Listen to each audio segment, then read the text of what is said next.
Hi friends, ಎಲ್ರಿಗೂ ನಮಸ್ಕಾರ. ಜ್ಞಾನಗಂಗೋತ್ರಿ ಸಂಸ್ಥೆಯ ಇನ್ಕ್ವೆಸ್ಟ್ ಪ್ರಚಲಿತ ಘಟನೆಗಳ ಸರಣಿಗೆ ತಮ್ಮೆಲ್ಲರಿಗೂ ಮತ್ತೊಮ್ಮೆ ಸ್ವಾಗತ.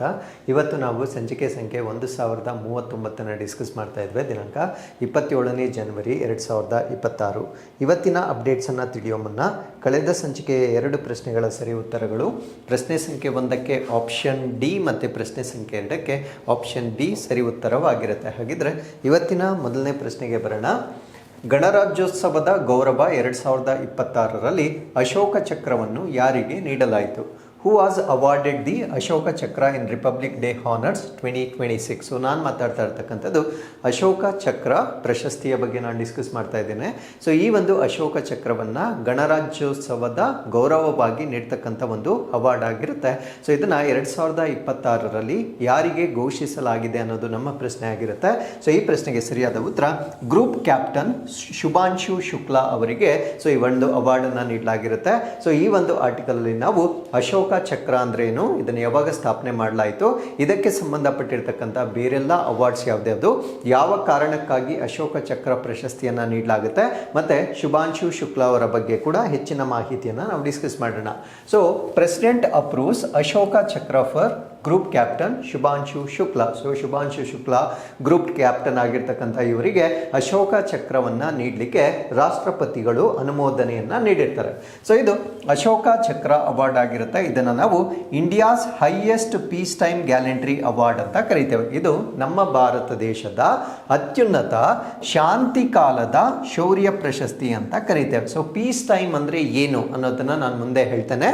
But as of now you just remember that ಈಗ ಕೊಟ್ಟಿರ್ತಕ್ಕಂಥ ಒಂದು ಪ್ರಶಸ್ತಿ ಏನಿದೆ ಇದು ಪೀಸ್ ಟೈಮ್ ಅಥವಾ ಶಾಂತಿ ಕಾಲದ ನಮ್ಮ ಭಾರತ ದೇಶದ ಅತ್ಯುನ್ನತ ಒಂದು ಪ್ರಶಸ್ತಿಯಾಗಿ ಅಥವಾ ಗ್ಯಾಲೆಂಟ್ರಿ ಪ್ರಶಸ್ತಿಯಾಗಿ ನಾವು ನೋಡ್ಬೋದಾಗಿರುತ್ತೆ. ಸೊ ಈ ಒಂದು ಪ್ರಶಸ್ತಿಯನ್ನ ಗ್ರೂಪ್ ಕ್ಯಾಪ್ಟನ್ ಶುಭಾಂಶು ಶುಕ್ಲಾ ಅವರಿಗೆ ನೀಡಿರ್ತಾರೆ. ಸೊ ಇವರು ಇತ್ತೀಚೆಗೆ ಒಂದು ಸ್ಪೇಸ್ ಸ್ಟೇಷನ್ಗೆ ಹೋಗಿ ಬರ್ತಕ್ಕಂಥ ಒಂದು ಕಾರ್ಯಾಚರಣೆಯ ಗ್ರೂಪ್ ಕ್ಯಾಪ್ಟನ್ ಆಗಿ ನಮ್ಮ ಭಾರತ ದೇಶದಿಂದ ಆಯ್ಕೆಯಾಗಿರ್ತಕ್ಕಂಥ ವ್ಯಕ್ತಿಯಾಗಿರ್ತಾರೆ.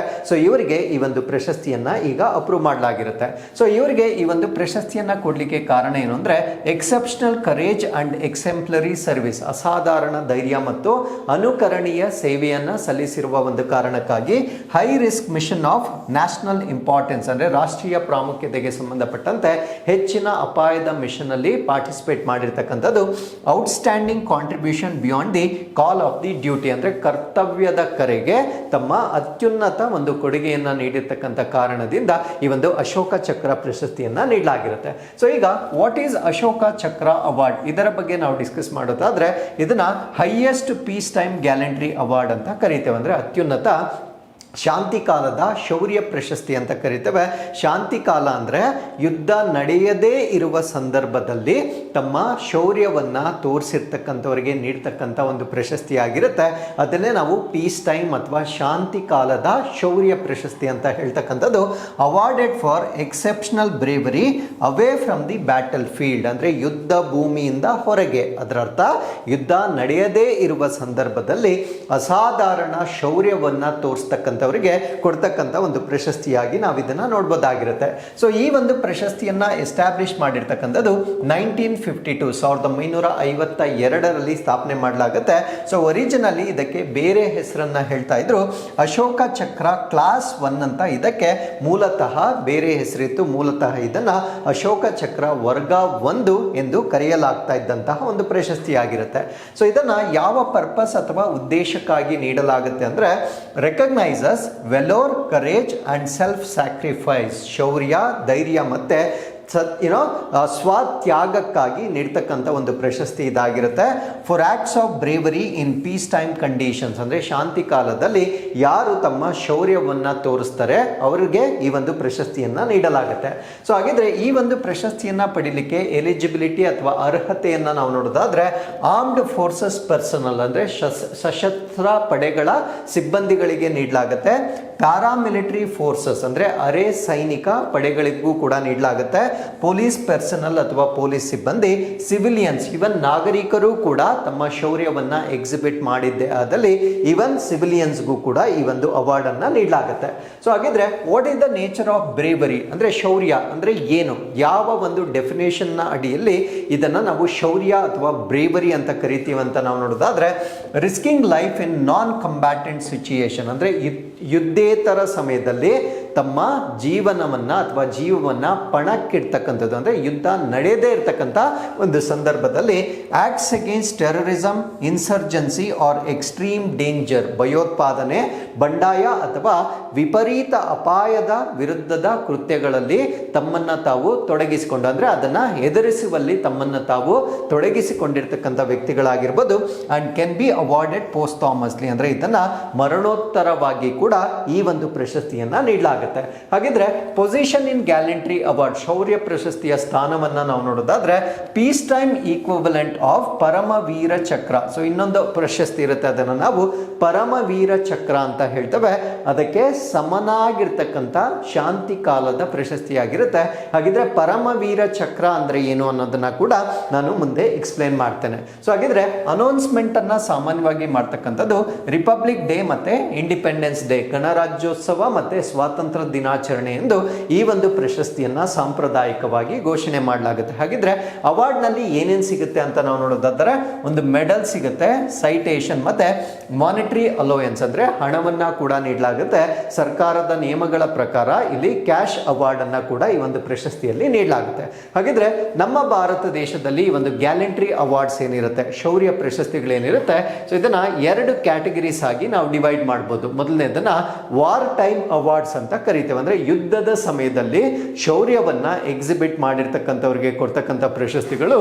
ಇನ್ನೊಂದನ್ನ ಪೀಸ್ ಟೈಮ್ ಅವಾರ್ಡ್ಸ್ ಅಂತ ಕರಿತೇವೆ, ಯುದ್ಧ ನಡೆಯದೇ ಇರುವ ಸಂದರ್ಭದಲ್ಲಿ ನೀಡತಕ್ಕಂಥ ಒಂದು ಪ್ರಶಸ್ತಿಗಳಾಗಿರ್ತವೆ. ಸೊ ವಾರ್ ಟೈಮ್ ಅಲ್ಲಿ ನಾವು 3 ವರ್ಗಗಳಲ್ಲಿ ಪ್ರಶಸ್ತಿಯನ್ನ ನೀಡಲಾಗುತ್ತೆ. ಅದೇ ರೀತಿ ಪೀಸ್ ಟೈಮ್ ಅಲ್ಲೂ ಕೂಡ ಪ್ರಶಸ್ತಿಯನ್ನ 3 ವರ್ಗಗಳಲ್ಲಿ ನೀಡಲಾಗುತ್ತೆ. ಹಾಗಿದ್ರೆ ವಾರ್ ಟೈಮ್ ಅಲ್ಲಿ ನೀಡತಕ್ಕಂಥ ಹೈಯೆಸ್ಟ್ ಗ್ಯಾಲೆಂಟ್ರಿ ಅವಾರ್ಡ್ ಅನ್ನ ನಾವೇನಂತ ಕರಿತೀವಿ ಅಂದ್ರೆ ಪರಮವೀರ ಚಕ್ರ ಅಂತ ಹೇಳ್ತೇವೆ. ಸೊ ಯುದ್ಧದ ಸಮಯದಲ್ಲಿ ಶೌರ್ಯವನ್ನ ಎಕ್ಸಿಬಿಟ್ ಮಾಡಿರ್ತಕ್ಕಂಥವರಿಗೆ ನಮ್ಮ ಭಾರತ ದೇಶದ ವತಿಯಿಂದ ನೀಡತಕ್ಕಂಥ ಅತ್ಯುನ್ನತ ಶೌರ್ಯ ಪ್ರಶಸ್ತಿಯನ್ನ ನಾವೇನ ಅಂತ ಕರಿತೀವಿ ಅಂದ್ರೆ ಪರಮವೀರ ಚಕ್ರ ಅಂತ ಕರಿತೇವೆ. ಸೊ ಇದನ್ನ ಹೈಯೆಸ್ಟ್ ಮಿಲಿಟರಿ ಅವಾರ್ಡ್ ಅಥವಾ ಅತ್ಯುನ್ನತ ಮಿಲಿಟರಿ ಪ್ರಶಸ್ತಿ ಅಂತ ಹೇಳಲಾಗುತ್ತೆ. ಸೊ ಇದೇ ಒಂದು ಪ್ರಶಸ್ತಿ ಶಾಂತಿ ಕಾಲದಲ್ಲಿ ಯಾವುದಕ್ಕೆ ಸಮನಾಗಿರುತ್ತೆ ಅಂದ್ರೆ ಅಶೋಕ ಚಕ್ರಕ್ಕೆ ಸಮನಾಗಿರುತ್ತೆ. ಸೊ ಇದೇ ಪ್ರಶಸ್ತಿಯನ್ನ ನಾವು ಈಗ ಶುಭಾಂಶು ಶುಕ್ಲಾಗೆ ಸಂಬಂಧಪಟ್ಟಂತೆ ಭಾರತ ಸರ್ಕಾರ ನೀಡಿರ್ತಕ್ಕಂಥದ್ದು. ಹಾಗಿದ್ರೆ ಪರಮವೀರ ಚಕ್ರವನ್ನ ಸ್ಥಾಪನೆ ಮಾಡಿರ್ತಕ್ಕಂಥದ್ದು 1950 ಅಶೋಕ ಚಕ್ರವನ್ನ ಎಸ್ಟಾಬ್ಲಿಷ್ ಮಾಡಿರ್ತಕ್ಕಂಥದ್ದು 1952, 2 ವರ್ಷಗಳ ನಂತರ 1952 ಅಶೋಕ ಚಕ್ರ ಅವಾರ್ಡ್ ಅನ್ನ ಇನಿಷಿಯೇಟ್ ಮಾಡಲಾಗಿರುತ್ತೆ. ಹಾಗಿದ್ರೆ ಈ ಒಂದು ವಾರ್ ಟೈಮ್ ಕ್ಯಾಟಗರಿಯಲ್ಲಿ ಎರಡನೇ ಅತ್ಯುನ್ನತ ಪ್ರಶಸ್ತಿಯನ್ನ ನಾವು ಮಹಾವೀರ ಚಕ್ರ ಅಂತ ಕರಿತೇವೆ. So this is second highest military award, ಎರಡನೇ ಅತ್ಯುನ್ನತ ಮಿಲಿಟರಿ ಪ್ರಶಸ್ತಿಯಾಗಿರುತ್ತೆ. ಸೊ ಅದೇ ಪೀಸ್ ಟೈಮ್ ಅಲ್ಲಿ ಇದನ್ನ ನಾವೇನಂತ ಕರಿತೀವಿ ಅಂದ್ರೆ ಕೀರ್ತಿ ಚಕ್ರ ಅಂತ ಕರಿತೇವೆ. Second highest peace time military award ಅಂದ್ರೆ ಈ ಒಂದು ಶಾಂತಿ ಸಮಯದಲ್ಲಿ ಎರಡನೇ ಅತ್ಯುನ್ನತ ಮಿಲಿಟರಿ ಪ್ರಶಸ್ತಿಯಾಗಿ ನಾವು ಕೀರ್ತಿ ಚಕ್ರವನ್ನ ನಾವು ನೋಡಬಹುದಾಗಿರುತ್ತೆ. ಈ ಎಲ್ಲಾ ಪೀಸ್ ಟೈಮ್ ಅವಾರ್ಡ್ಸ್ ಗಳನ್ನ 1952 ಅಲ್ಲಿ ಎಸ್ಟಾಬ್ಲಿಷ್ ಮಾಡಿರ್ತಾರೆ. ಎಲ್ಲಾ ವಾರ್ ಟೈಮ್ ಅವಾರ್ಡ್ ಗಳನ್ನ 1950 ಅಲ್ಲಿ ಎಸ್ಟಾಬ್ಲಿಷ್ ಮಾಡಿರ್ತಾರೆ. ಇನ್ನು ಮೂರನೇ ಕ್ಯಾಟಗರಿಯನ್ನ ನಾವು ವೀರ ಚಕ್ರ ಅಂತ ಕರಿತೇವೆ. ಥರ್ಡ್ ಹೈಯೆಸ್ಟ್ ಮಿಲಿಟರಿ ಅವಾರ್ಡ್, ಮೂರನೇ ಅತ್ಯುನ್ನತ ಮಿಲಿಟರಿ ಪ್ರಶಸ್ತಿಯಾಗಿರುತ್ತೆ. ಇದಕ್ಕೆ ಸಮರೂಪವಾಗಿರ್ತಕ್ಕಂಥದ್ದು ಶೌರ್ಯ ಚಕ್ರ ಅಂತ ಹೇಳ್ತೇವೆ. ಸೊ ಇದು third highest peace time award ಆಗಿರುತ್ತೆ. ಸೊ ಇಷ್ಟು ನಮಗೆ ಈ ಒಂದು ವಾರ್ ಟೈಮ್ ಮತ್ತೆ ಪೀಸ್ ಟೈಮ್ ಗ್ಯಾಲೆಂಟ್ರಿ ಅವಾರ್ಡ್ಸ್ ಗಳಿಗೆ ಸಂಬಂಧಪಟ್ಟಂತೆ ಡಿಫರೆನ್ಸ್ ಮತ್ತೆ ಕಂಪ್ಯಾರಿಸನ್ ಗೊತ್ತಿರಬೇಕಾಗಿರುತ್ತೆ.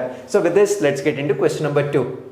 ಹೆಸರುಘಟ್ಟ ಹುಲ್ಲುಗಾವಲು ಪ್ರದೇಶವನ್ನು ಈ ಕೆಳಗಿನಂತೆ ಘೋಷಿಸಲಾಗಿದೆ. Hesaraghatta grassland has been declared as of. So ಈ ಪ್ರಶ್ನೆಗೆ ಸರಿಯಾದ ಉತ್ತರ ಇದನ್ನ ಸಂರಕ್ಷಣಾ ಮೀಸಲು ಅಥವಾ ಕನ್ಸರ್ವೇಷನ್ ರಿಸರ್ವ್ ಎಂದು ಈಗ ಘೋಷಣೆ ಮಾಡಲಾಗಿರುತ್ತೆ. ಸೊ ಹಾಗಿದ್ರೆ ಈ ಒಂದು ಹೆಸರುಘಟ್ಟ ಗ್ರಾಸ್ಲ್ಯಾಂಡ್ಗೆ ಸಂಬಂಧಪಟ್ಟಂತೆ ಸಂಪೂರ್ಣ ಮಾಹಿತಿಯನ್ನ ಈ ಒಂದು ಆರ್ಟಿಕಲ್ ಅಲ್ಲಿ ನಾವು ಡಿಸ್ಕಸ್ ಮಾಡೋಣ. So Hesaraghatta grassland with new tag. So ಹೆಸರುಘಟ್ಟಗೆ ಈಗ ಒಂದು ಹೊಸ ಒಂದು ಮಾನ್ಯತೆಯನ್ನ ನೀಡಿರ್ತಕ್ಕಂಥದ್ದನ್ನ ನಾವಿಲ್ಲಿ ಗಮನಿಸಬಹುದಾಗಿರುತ್ತೆ. ಸೊ ಏನಂತ ಇದನ್ನ ಮಾನ್ಯತೆ ನೀಡಿರ್ತಾರೆ ಅಂದ್ರೆ ಕನ್ಸರ್ವೇಷನ್ ರಿಸರ್ವ್ ಅಥವಾ ಸಂರಕ್ಷಣಾ ಮೀಸಲು ಎಂದು ಇದನ್ನ ಘೋಷಣೆ ಮಾಡಲಾಗಿರುತ್ತೆ. ಸೊ ಇದೊಂದು legal recognition of grassland ecosystem ಅಂದ್ರೆ ಹುಲ್ಲುಗಾವಲು ಪರಿಸರ ವ್ಯವಸ್ಥೆಗೆ ಒಂದು ಕಾನೂನುಬದ್ಧವಾಗಿರ್ತಕ್ಕಂಥ ಮಾನ್ಯತೆಯನ್ನ ಸಂರಕ್ಷಣಾ ಮೀಸಲು ರೂಪದಲ್ಲಿ ಹೆಸರುಘಟ್ಟ ಹುಲ್ಲುಗಾವಲಿಗೆ ನೀಡಲಾಗಿರುತ್ತೆ. Long standing demand by ecologist acknowledged ಅಂದ್ರೆ ಬಹಳ ವರ್ಷಗಳಿಂದ ಪರಿಸರ ವಿಜ್ಞಾನಿ ವಿಜ್ಞಾನಿಗಳ ಒಂದು ಬೇಡಿಕೆ ಏನಿತ್ತು ಆ ಒಂದು ಬೇಡಿಕೆಯನ್ನ ಈಗ ಈಡೇರಿಸಿರ್ತಕ್ಕಂಥದ್ದನ್ನ ನಾವಿಲ್ಲಿ ಗಮನಿಸಬಹುದಾಗಿರುತ್ತೆ. ಹಾಗಿದ್ರೆ what the tag brings, so ಈ ಒಂದು ಮಾನ್ಯತೆಯನ್ನ ನೀಡಿರುವ ಕಾರಣದಿಂದ ಬರ್ತಕ್ಕಂಥ ಒಂದು ಬೆನಿಫಿಟ್ಸ್ ಏನು ಅಂತ ನಾವಿಲ್ಲಿ ನೋಡೋದಾದ್ರೆ, protection from real estate and infrastructure expansion, real estate ಆಗಿರ್ಬೋದು ಮತ್ತೆ ಮೂಲ ಸೌಕರ್ಯಗಳ ವಿಸ್ತರಣೆಯಿಂದ ಇದಕ್ಕೆ ಸಂರಕ್ಷಣೆ ದೊರೆಯತಕ್ಕಂಥದ್ದು. Restriction on ecologically harmful activities, ಅಂದ್ರೆ ಪರಿಸರಕ್ಕೆ ಹಾನಿ ಆಗ್ತಕ್ಕಂಥ ಒಂದು ಚಟುವಟಿಕೆಗಳಿಂದ ಇದಕ್ಕೆ ನಿರ್ಬಂಧವನ್ನ ನೀಡ್ತಕ್ಕಂಥದ್ದು. Framework for planned conservation and management, ಯೋಜಿತ ಸಂರಕ್ಷಣೆ ಮತ್ತೆ ನಿರ್ವಹಣೆಗಾಗಿ ಒಂದು ಚೌಕಟ್ಟನ್ನ ನೀಡ್ತಕ್ಕಂಥದ್ದನ್ನ ಈ ಒಂದು ಮಾನ್ಯತೆಯಿಂದ ನಾವು ಪಡೆಯಬಹುದಾಗಿರುತ್ತೆ. ಹಾಗಿದ್ರೆ ಇದರ ಇಕೋಲಾಜಿಕಲ್ ಇಂಪಾರ್ಟೆನ್ಸ್ ಏನು, ಪರಿಸರ ಪ್ರಾಮುಖ್ಯತೆ ಏನು ಅಂತ ನಾವು ನೋಡೋದಾದ್ರೆ, ಸೊ ಈ ಒಂದು ಹೆಸರುಘಟ್ಟ ಏನಿದೆ ಇದು ಮೈಗ್ರೇಟರಿ ಮತ್ತೆ ರೆಸಿಡೆಂಟ್ ಬರ್ಡ್ಸ್ಗೆ, ವಲಸೆ ಬರ್ತಕ್ಕಂಥ ಮತ್ತೆ ಅಲ್ಲೇ ಸ್ಥಳೀಯವಾಗಿರ್ತಕ್ಕಂಥ ಅನೇಕ ಪಕ್ಷಿಗಳಿಗೆ ಇದು ಆವಾಸ ಸ್ಥಾನವಾಗಿರುತ್ತೆ. ಇದು ಇನ್ಸೆಕ್ಟ್ಸ್, ಕೀಟಗಳು, ಗ್ರಾಸ್ ಲ್ಯಾಂಡ್ ಅಥವಾ ಹುಲ್ಲುಗಾವಲು ಮತ್ತೆ ಫ್ಲೋರಾ ಮತ್ತೆ ಸ್ಮಾಲ್ ಫಾನಾ ಅಂದ್ರೆ ಅಲ್ಲಿರ್ತಕ್ಕಂಥ ಸಸ್ಯವರ್ಗ ಮತ್ತೆ ಚಿಕ್ಕ ಚಿಕ್ಕ ಪ್ರಾಣಿಗಳಿಗೆ ಇದು ಆವಾಸ ಸ್ಥಾನವಾಗಿರ್ತಕ್ಕಂಥ ಒಂದು ಪ್ರದೇಶವಾಗಿರುತ್ತೆ. Rare urban edge grassland ecosystem ಅಂದ್ರೆ ನಗರಕ್ಕೆ ತುಂಬಾ ಸಮೀಪವಾಗಿರ್ತಕ್ಕಂಥ ಅತ್ಯಂತ ಅಪರೂಪವಾಗಿರ್ತಕ್ಕಂಥ ಹುಲ್ಲುಗಾವಲು ಅಂತ ನಾವು ಈ ಒಂದು ಪ್ರದೇಶವನ್ನ ಹೇಳ್ಬೋದಾಗಿರುತ್ತೆ. ಇನ್ನು ಇಲ್ಲಿರ್ತಕ್ಕಂಥ ಚಾಲೆಂಜಸ್ ಏನು, ಇದಕ್ಕಿರ್ತಕ್ಕಂಥ ಸವಾಲುಗಳೇನು ಅಂತ ನಾವು ನೋಡೋದಾದ್ರೆ, ಇಲ್ಲಿ plantation of non native trees ಅಂದ್ರೆ ಸ್ಥಳೀಯವಲ್ಲದ ಒಂದು ಮರಗಳನ್ನ ಇಲ್ಲಿ ನೆಡ್ತಾ ಇರ್ತಕ್ಕಂಥದ್ದು. ಆಬ್ವಿಯಸ್ಲಿ ನಾನ್ ನೇಟಿವ್ ಪ್ಲಾಂಟ್ಸ್ ಅನ್ನ ನಾವಿಲ್ಲಿ ನೆಡೋದ್ರಿಂದ ಸೊ ಇಲ್ಲಿ ಸ್ಥಳೀಯವಾಗಿರ್ತಕ್ಕಂಥ ಮರಗಳು ಅಥವಾ ಸಸ್ಯಗಳು ನಾಶವಾಗುತ್ತೆ. ಸೊ ಇದರಿಂದ ಅದರ ಮೇಲೆ ಅವಲಂಬಿತವಾಗಿರ್ತಕ್ಕಂಥ ಒಂದು ಪ್ರಾಣಿಗಳು ಕೂಡ ನಾಶ ಆಗ್ತಕ್ಕಂಥ ಒಂದು ಸಾಧ್ಯತೆಯನ್ನ ನಾವಿಲ್ಲಿ ನೋಡಬಹುದಾಗಿರುತ್ತೆ. ಅದ್ರ ಜೊತೆಗೆ ಲಿಟರಿಂಗ್ ಆಫ್ ರೋಡ್ ವೆಹಿಕಲ್ಸ್ ಅಂದ್ರೆ ಅಲ್ಲಿ ಕಸವನ್ನ ಎಸಿತಕ್ಕಂಥದ್ದು. ಈ ಆಫ್ ರೋಡ್ ವಾಹನಗಳು ಅಂದ್ರೆ ನಾವು ಏನೋ ಜೀಪ್ ಅಥವಾ ಈ ರೀತಿಯ ಒಂದು ಸ್ಪೋರ್ಟ್ಸ್ ಟೈಪ್ ವೆಹಿಕಲ್ಸ್ ಅನ್ನ ನಾವೇನ್ ನೋಡ್ತೇವೆ. ಸೊ ಈ ರೀತಿಯ ವಾಹನಗಳು ಹೆಚ್ಚಾಗಿ ಅಲ್ಲಿ ಟ್ರಾವೆಲ್ ಮಾಡ್ತಕ್ಕಂಥದ್ದು ಆ ಒಂದು ಪರಿಸರ ವ್ಯವಸ್ಥೆಗೆ ಅತ್ಯಂತ ಸವಾಲಾಗಿರುತ್ತೆ. Weak enforcement risk diluting benefits ಅಂದ್ರೆ ಈ ಒಂದು ದುರ್ಬಲ ಜಾರಿ ಅಂದ್ರೆ ಕಾನೂನನ್ನ ಸರಿಯಾಗಿ ಜಾರಿಗೆ ತರದೇ ಇರುವ ಕಾರಣದಿಂದ ಈ ಎಲ್ಲಾ ದುರ್ಬಲಗೊಳಿಸುವಿಕೆಯನ್ನ ನಾವಿಲ್ಲಿ ನೋಡಬಹುದಾಗಿರುತ್ತೆ. ಸೊ ಇಷ್ಟು ಈ ಒಂದು ಪ್ರದೇಶಕ್ಕೆ ಇರ್ತಕ್ಕಂಥ ಒಂದು ಸವಾಲುಗಳಾಗಿ ನಾವು ನೋಡಬಹುದಾಗಿರುತ್ತೆ. ಇನ್ನು ಹೆಸರುಘಟ್ಟ ಗ್ರಾಸ್ ಲ್ಯಾಂಡ್ ಬಗ್ಗೆ ನಾವು ಹೆಚ್ಚಿನ ಮಾಹಿತಿಯನ್ನು ತಿಳ್ಕೊಳ್ಳೋದಾದ್ರೆ, ಇದು ನಾರ್ತ್ ವೆಸ್ಟ್ ಆಫ್ ಬೆಂಗಳೂರಿನ ವಾಯುವ್ಯ ಭಾಗದಲ್ಲಿ ಇರ್ತಕ್ಕಂಥದ್ದು. Around Hesaraghatta lake and surrounded by open landscape ಅಂದ್ರೆ ಹೆಸರುಘಟ್ಟ ಸರೋವರದ ಸುತ್ತಮುತ್ತಲಿನ ಒಂದು ಹುಲ್ಲುಗಾವಲು ಇದಾಗಿರುತ್ತೆ. One of the last large gross lands near major Indian city ಅಂದ್ರೆ ಒಂದು ಪ್ರಮುಖ ಭಾರತ ದೇಶದ ನಗರದ ಸಮೀಪದಲ್ಲಿರ್ತಕ್ಕಂಥ ಕೊನೆಯ ದೊಡ್ಡ ಒಂದು ಹುಲ್ಲುಗಾವಲುಗಳಲ್ಲಿ ಇದು ಕೂಡ ಒಂದಾಗಿರುತ್ತೆ. ಸೊ ಇಲ್ಲಿರ್ತಕ್ಕಂಥ ಒಂದು ಇಕೋಸಿಸ್ಟಮ್ ಅನ್ನ ನಾವು ನೋಡೋದಾದ್ರೆ, ಟ್ರಾಪಿಕಲ್ ಗ್ರಾಸ್ ಲ್ಯಾಂಡ್ ಅಂದ್ರೆ ಉಷ್ಣವಲಯದ ಹುಲ್ಲುಗಾವಲನ್ನ ಹೊಂದಿರತಕ್ಕಂಥ ಒಂದು ಪ್ರದೇಶವಾಗಿರುತ್ತೆ. ನಾಟ್ ಡಿಗ್ರೇಡೆಡ್ ಫಾರೆಸ್ಟ್ ಅಥವಾ ವೇಸ್ಟ್ ಲ್ಯಾಂಡ್, ಅವನತಿ ಹೊಂದಿದ ಅರಣ್ಯ ಅಥವಾ ಬಂಜರು ಭೂಮಿ ಅಲ್ಲ. ಸೊ ಇದೊಂದು ಹುಲ್ಲುಗಾವಲಾಗಿರುವ ಕಾರಣದಿಂದ ಇದನ್ನ ನಾವು ಪ್ರೊಟೆಕ್ಟ್ ಮಾಡಬೇಕಾಗಿರುತ್ತೆ. ಅಂಡ್ ಇಲ್ಲಿರ್ತಕ್ಕಂಥ ಒಂದು ಲ್ಯಾಂಡ್ಸ್ಕೇಪ್ ಏನಿರುತ್ತೆ ಅದು ಸೀಸನಲಿ ಚೇಂಜ್ ಆಗ್ತಾ ಇರುತ್ತೆ. ಅಂದ್ರೆ ಋತುಮಾನಕ್ಕೆ ಅನುಗುಣವಾಗಿ ಇಲ್ಲಿರ್ತಕ್ಕಂಥ ಒಂದು ಲ್ಯಾಂಡ್ಸ್ಕೇಪ್ ಅಂತಕ್ಕಂಥದ್ದು ಚೇಂಜ್ ಆಗ್ತಾ ಇರುತ್ತೆ. ಇದರ ಅರ್ಥ ಏನು ಅಂದ್ರೆ, ಮಳೆಗಾಲದಲ್ಲಿ ಮಾನ್ಸೂನ್ ನಲ್ಲಿ ಗ್ರೀನ್ ಅಥವಾ ಹಚ್ಚ ಹಸಿರಾಗಿರುತ್ತೆ.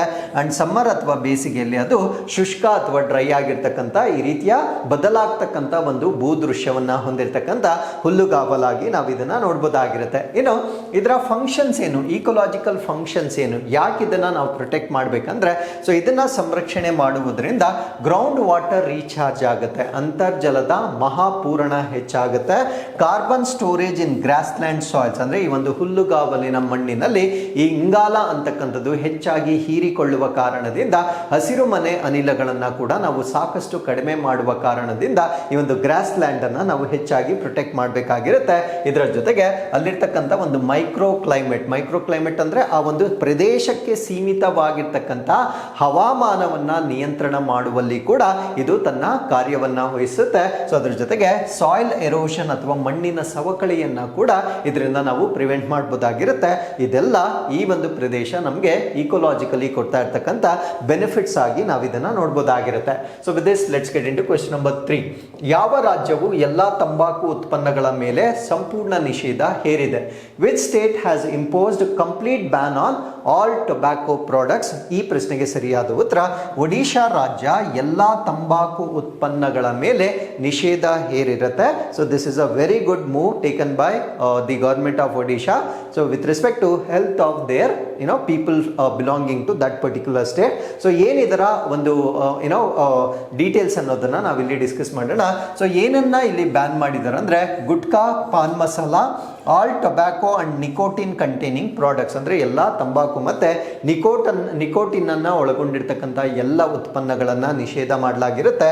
ಚೀವಬಲ್, ಫ್ಲೇವರ್ಡ್ ಅಂಡ್ ಸೆಂಟೆಡ್ ಫಾರ್ಮ್ಸ್, ಅದು ಅಗಿಯಬಹುದಾಗಿರ್ತಕ್ಕಂಥದ್ದಾಗಿರ್ಬೋದು, ಪರಿಮಳಯುಕ್ತ ರೂಪದಲ್ಲಿರ್ಬೋದಾಗಿರುತ್ತೆ, ಅದು ಯಾವುದೇ ರೂಪದಲ್ಲಿದ್ದರೂ ಕೂಡ ಅದನ್ನ ನಿಷೇಧ ಮಾಡ್ತಕ್ಕಂಥ ಒಂದು ನಿರ್ಧಾರವನ್ನ ತೆಗೆದುಕೊಂಡಿರ್ತಾರೆ. ಸೊ ನಿಷೇಧ ಅಂದ್ರೆ ಏನು, ಏನನ್ನ ಇಲ್ಲಿ ಬ್ಯಾನ್ ಮಾಡಲಾಗಿದೆ ಅಂದ್ರೆ ಮ್ಯಾನುಫ್ಯಾಕ್ಚರಿಂಗ್, ಸೊ ತಯಾರಿಕೆಯನ್ನ ಮಾಡಂಗಿಲ್ಲ. This is the best way to ban anything. So ನೀವು ತಯಾರಿಕೆಯನ್ನ ಮಾಡಿ ಅದನ್ನ ಮಾರಾಟವನ್ನ ನಿಷೇಧ ಮಾಡಿದ್ರೆ, so it is it is like you are allowing manufacturing and not allowing selling ಅಂತ ಒಂದು ಬರುತ್ತೆ. ಸೊ ಅದರಿಂದ ತಯಾರಿಕೆಯನ್ನೇ ಇಲ್ಲಿ ನಿಷೇಧ ಮಾಡಿರ್ತಕ್ಕಂಥದ್ದು ಉತ್ತಮವಾಗಿರ್ತಕ್ಕಂಥ ಮೂವ್ ಆಗಿರುತ್ತೆ. ಸೊ ಅದನ್ನ ಸ್ಟೋರ್ ಮಾಡೋ ಹಾಗಿಲ್ಲ, ಸಂಗ್ರಹಣೆ ಮಾಡಂಗಿಲ್ಲ, ಅದ್ರ ಜೊತೆಗೆ ಡಿಸ್ಟ್ರಿಬ್ಯೂಷನ್ ಅಥವಾ ವಿತರಣೆ ಇನ್ ದ ಸೆನ್ಸ್ ಅದನ್ನ ಮಾರಾಟ ಕೂಡ ಮಾಡೋ ಹಾಗಿಲ್ಲ. ಸೊ ಈ ರೀತಿ ಎಲ್ಲವನ್ನ ಕೂಡ ನಿಷೇಧ ಮಾಡಲಾಗಿರುತ್ತೆ. ಫಾರ್ ಎಕ್ಸಾಂಪಲ್ ಇದನ್ನೇ ನಾವು ಈ ಒಂದು ಪ್ಲಾಸ್ಟಿಕ್ ಪೊಲ್ಯೂಷನ್ಗೆ ನಾವು ಹೋಲಿಕೆ ಮಾಡಿಕೊಂಡಾಗ ಸೇಲ್ಸ್ ಅನ್ನ ಮಾತ್ರ ಬ್ಯಾನ್ ಮಾಡ್ತಾರೆ. ಯಾರು ಸಿಂಗಲ್ ಯೂಸ್ ಪ್ಲಾಸ್ಟಿಕ್ ಅನ್ನ ಸೇಲ್ ಮಾಡೋಂಗಿಲ್ಲ ಅಥವಾ ಬಳಕೆ ಮಾಡೋಂಗಿಲ್ಲ, ಬಟ್ ನಾವು ಮ್ಯಾನುಫ್ಯಾಕ್ಚರಿಂಗ್ ಅನ್ನ ಬ್ಯಾನ್ ಮಾಡ್ತಾ ಇಲ್ಲ. So this is the difference. So when we block the manufacturing, obviously there won't be products for selling at all. So this is the best way to stop anything which is bad for the people and environment. So ಅದ್ರ ಜೊತೆಗೆ ಅದರ transportation, ಸಾರಿಗೆಯನ್ನ ಅಥವಾ carry ಕೂಡ ಮಾಡೋ ಹಾಗಿಲ್ಲ. Sale and consumption, ಮಾರಾಟನೂ ಮಾಡೋ ಹಾಗಿಲ್ಲ, ಬಳಕೆ ಕೂಡ ಮಾಡೋ ಹಾಗಿಲ್ಲ. Applies to both packaged and loose products, ಅಂದ್ರೆ ಪ್ಯಾಕೇಜ್ ಮಾಡಿರ್ತಕ್ಕಂಥದ್ದಾಗಿರ್ಬೋದು ಅಥವಾ ಬಿಡಿ ಉತ್ಪನ್ನಗಳಾಗಿರ್ಬೋದಾಗಿರುತ್ತೆ, ಎರಡಕ್ಕೂ ಕೂಡ ಅನ್ವಯವಾಗ್ತಕ್ಕಂಥ ಒಂದು ನಿಷೇಧವನ್ನ ಮಾಡಲಾಗಿರುತ್ತೆ. ಸೊ ಇದನ್ನ ಈ ಒಂದು ನೋಟಿಫಿಕೇಶನ್ ಅನ್ನ ಇಶ್ಯೂ ಮಾಡಿರ್ತಕ್ಕಂಥವ್ರು ಸ್ಟೇಟ್ ಹೆಲ್ತ್ ಡಿಪಾರ್ಟ್ಮೆಂಟ್ ಅಥವಾ ರಾಜ್ಯ ಆರೋಗ್ಯ ಇಲಾಖೆಯಿಂದ ಈ ಒಂದು ಅಧಿಸೂಚನೆಯನ್ನ ಹೊರಡಿಸಲಾಗಿರುತ್ತೆ. ಸೊ ಬೀಟಿಂಗ್ ರಿಟ್ರೀಟ್ 2026 ಅಂದ್ರೆ ನಮ್ಮ ಒಂದು ಗಣರಾಜ್ಯೋತ್ಸವ ದಿನ ಅಂತಿಮ ಹೇಗೆಗೊಳ್ಳುತ್ತೆ ಅಥವಾ ಹೇಗೆ ಕೊನೆಗೊಳ್ಳುತ್ತೆ, ಆ ಒಂದು ಸೆರೆಮನಿಯನ್ನ ನಾವೇನಂತ ಕರಿತೀವಿ ಅಂದ್ರೆ ಬೀಟಿಂಗ್ ರಿಟ್ರೀಟ್ ಅಂತ ಹೇಳ್ತೇವೆ. ಸೊ ಏನಿದು ಬೀಟಿಂಗ್ ರಿಟ್ರೀಟ್ ಅನ್ನೋದನ್ನ ನಾವಿಲ್ಲಿ ಡಿಸ್ಕಸ್ ಮಾಡೋಣ. ಇದು ಟ್ರೆಡಿಷನಲ್ ಮಿಲಿಟರಿ ಸೆರೆಮನಿ ಆಗಿರುತ್ತೆ, ಸಾಂಪ್ರದಾಯಿಕ ಮಿಲಿಟರಿ ಸಮಾರಂಭ ಇದಾಗಿರುತ್ತೆ. Marks the formal end of republic day celebration, ನಮ್ಮ ಭಾರತ ದೇಶದ ಗಣರಾಜ್ಯೋತ್ಸವದ ಆಚರಣೆ ಏನಿರುತ್ತೆ ಅದರ ಔಪಚಾರಿಕ ಮುಕ್ತಾಯವನ್ನ ಗುರುತಿಸ್ತಕ್ಕಂಥ ಒಂದು ಆಚರಣೆ ಆಗಿರುತ್ತೆ. Symbolises troops retreating to camps, ಅಂದ್ರೆ ಶಿಬಿರಗಳಿಗೆ ರಿಟರ್ನಿಂಗ್ ಟ್ರೂಪ್ಸ್, ನಮ್ಮ ಟ್ರೂಪ್ಸ್ ಏನ್ ಬಂದಿರ್ತಾರೆ ಅವರು ತಮ್ಮ ಶಿಬಿರಗಳಿಗೆ ಹಿಂದಿರುಗಿಸ್ತಕ್ಕಂಥ ಹಿಂದೆ ಅಂದ್ರೆ ವಾಪಸ್ ಹೋಗೋದನ್ನ ಇದು ಸಾಂಕೇತಿಕವಾಗಿ ನಾವಿಲ್ಲಿ ನೋಡ್ಬೋದಾಗಿರುತ್ತೆ. ಸೊ ಈ ಒಂದು ರಿಟ್ರೀಟ್ ಅನ್ನ ನಾವು 29ನೇ ಜನವರಿ, ಪ್ರತಿ ವರ್ಷ 29 ಜನವರಿ ಈ ಒಂದು ಆಚರಣೆಯನ್ನ ನಾವು ನೋಡಬಹುದಾಗಿರುತ್ತೆ. Conducted after Republic Day. So ಇದನ್ನ ಗಣರಾಜ್ಯೋತ್ಸವದ ನಂತರದಂದು ಇದನ್ನ ಕಂಡಕ್ಟ್ ಮಾಡಲಾಗುತ್ತೆ. So origin of the term ಅಂದ್ರೆ ಈ ಒಂದು ಬೀಟಿಂಗ್ ರಿಟ್ರೀಟ್ ಅಂತಕ್ಕಂಥದ್ದು ಓಲ್ಡ್ ಮಿಲಿಟರಿ ಪ್ರಾಕ್ಟೀಸ್ ಇಂದ ಬಂದಿರುತ್ತೆ, ಹಳೆಯ ಮಿಲಿಟರಿ ಅಭ್ಯಾಸದಿಂದ ಬಂದಿರತಕ್ಕಂಥದ್ದು.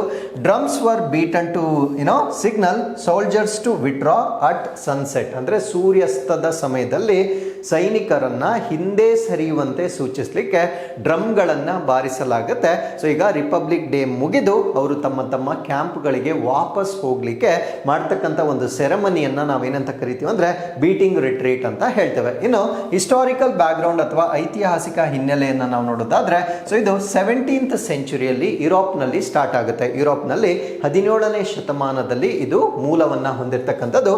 ಅಡಾಪ್ಟೆಡ್ ಬೈ ಬ್ರಿಟಿಷ್ ಆರ್ಮಿ, ಇದನ್ನ ಬ್ರಿಟಿಷರ ಸಮಯದಲ್ಲಿ ಬ್ರಿಟಿಷ್ ಸೇನೆಯ ಮುಖಾಂತರ ಇದನ್ನ ನಾವು ಎರವಲು ಪಡೆದಿರ್ತಕ್ಕಂಥ ಒಂದು ಪದ್ಧತಿ ಇದಾಗಿರುತ್ತೆ. ಸೊ ಅದರ ಜೊತೆಗೆ introduced in India during the colonial period, ಅಂದ್ರೆ ಬ್ರಿಟಿಷರು ನಮ್ಮ ಭಾರತ ದೇಶವನ್ನ ಆಳ್ವಿಕೆ ಮಾಡುತ್ತಿರುವ ಸಮಯದಲ್ಲಿ ಇದನ್ನ ನಮ್ಮ ಭಾರತ ದೇಶದಲ್ಲೂ ಕೂಡ ಪರಿಚಯ ಮಾಡಲಾಗುತ್ತೆ. Continued as a ceremonial tradition after independence, ಸ್ವಾತಂತ್ರ್ಯದ ನಂತರ ಔಪಚಾರಿಕವಾಗಿ ಇದನ್ನ ನಾವು ಸಾಂಪ್ರದಾಯಿಕವಾಗಿ ಮುಂದುವರಿಸ್ತಕ್ಕಂಥ ಒಂದು ಸೆರೆಮನಿಯಾಗಿ ನಾವು ಇದನ್ನ ನೋಡಬಹುದಾಗಿರುತ್ತೆ. ಸೊ ಇದನ್ನ ಕಂಡಕ್ಟ್ ಮಾಡ್ತಕ್ಕಂಥದ್ದು ವಿಜಯ ಚೌಕ್ ನವದೆಹಲಿಯಲ್ಲಿ ಇದನ್ನ ಕಂಡಕ್ಟ್ ಮಾಡಲಾಗುತ್ತೆ. Rashtrapati Bhavan in backdrop, so ಹಿನ್ನೆಲೆಯಲ್ಲಿ ರಾಷ್ಟ್ರಪತಿ ಭವನವನ್ನು ನಾವು ನೋಡ್ಬೋದಾಗಿರುತ್ತೆ. ಸೊ ಇದರ ಪ್ರಿಸೈಡಿಂಗ್ ಅಥಾರಿಟಿ ಯಾರು ಅಂದರೆ ಪ್ರೆಸಿಡೆಂಟ್ ಆಫ್ ಇಂಡಿಯಾ, ಭಾರತ ದೇಶದ ರಾಷ್ಟ್ರಪತಿಗಳು ಇದರ ಪ್ರಿಸೈಡಿಂಗ್ ಪ್ರಾಧಿಕಾರ ಅಥವಾ ಅಧಿಕಾರಿಯಾಗಿರ್ತಾರೆ. ಸೊ ಇವರು supreme commander of armed forces, ಅಂದರೆ ನಮ್ಮ ಭಾರತ ದೇಶದ ಸಶಸ್ತ್ರ ಪಡೆಗಳ ಸರ್ವೋಚ್ಚ ಕಮಾಂಡರ್ ಆಗಿರ್ತಕ್ಕಂಥ ಪ್ರೆಸಿಡೆಂಟ್ ಇದರ ಒಂದು ಮುಂಚೂಣಿಯಲ್ಲಿ ಅಥವಾ ಇವರ ಒಂದು ಪ್ರಾಧಿಕಾರದಲ್ಲಿ ಅಥವಾ ಅಥಾರಿಟಿಯಲ್ಲಿ ಈ ಒಂದು ಬೀಟಿಂಗ್ ರಿಟ್ರೀಟ್ ಅನ್ನ ಪ್ರತಿ ವರ್ಷ ಕಂಡಕ್ಟ್ ಮಾಡಲಾಗುತ್ತೆ. ಇದರ ಜೊತೆಗೆ there is musical significance also, ಸಂಗೀತದ ಮಹತ್ವವನ್ನ ಕೂಡ ನಾವು ನೋಡ್ಬೋದಾಗಿರುತ್ತೆ. Indian and western military compositions, ಕೇವಲ ಭಾರತೀಯ ಮಾತ್ರವಲ್ಲ, ಇವನ್ ಪಾಶ್ಚಿಮಾತ್ಯ ಮಿಲಿಟರಿ ಸಂಯೋಜನೆಗಳನ್ನ ಕೂಡ ಈ ಒಂದು ಸಮಯದಲ್ಲಿ ಕೇಳಿಸಲಾಗುತ್ತೆ. So famous tunes like abide with me, ಅಂದರೆ ಅಬೈಡ್ ವಿತ್ ಮೀ ನಂತಹ ಪ್ರಸಿದ್ಧ ರಾಗಗಳು, ಇದು ಸಾಂಪ್ರದಾಯಿಕವಾಗಿ ನುಡಿಸ್ತಕ್ಕಂಥ ಒಂದು ರಾಗವಾಗಿರುತ್ತೆ. ಸೊ ಈ ರೀತಿಯ ಫೇಮಸ್ ಆಗಿರ್ತಕ್ಕಂಥ ಒಂದು ಟ್ಯೂನ್ಸ್ಗಳನ್ನು ಈ ಒಂದು ಸಂದರ್ಭದಲ್ಲಿ ನುಡಿಸ್ತಕ್ಕಂಥದ್ದನ್ನು ನಾವು ನೋಡ್ಬೋದಾಗಿರುತ್ತೆ. So with this we have come to inquest challenge number 1039. So this is question number 1. You can just pause the video here, go through the question and give us the answer. And this is question number 2. So once again, I'll meet you with next updates. Till then, keep reading, take care of yourselves, and thank you very much for watching this.